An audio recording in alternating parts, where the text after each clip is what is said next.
To hide or unhide rows and columns in Excel is super easy.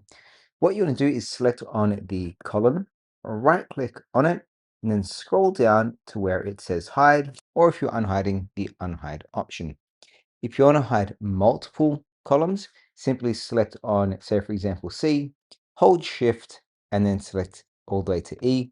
We're going to select all three of these, right click, and then select on hide again.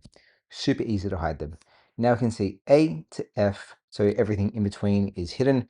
To unhide, simply select on the in-between option of A and F, right click and select on unhide, and this will unhide all of them. To do this for the rows, simply select on, say, row 2, right click and select on hide.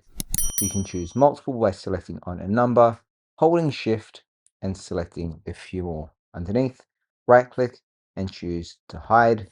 And then of course we can right click in the middle again and choose the option of unhide. If we select on 1, holding shift and select on 6, right click, go all the way to unhide, that will unhide everything in the middle. Another way to do this is to select on, let's say, A to C. So I know B is hidden. Go all the way on the Home tab to the right-hand side, the Format option. And if we scroll down to Visibility, we can choose the option of hiding rows or columns. Let's go ahead and select on the option of Unhide Columns, and it will bring option column B back out. If you wanted to do the exact same with the rows, we can simply select on Format, go down to Hide Row or Rows, and then we can choose Format again, Hide or Unhide, and we can unhide that row. And it's that easy to hide or unhide rows or columns in Excel.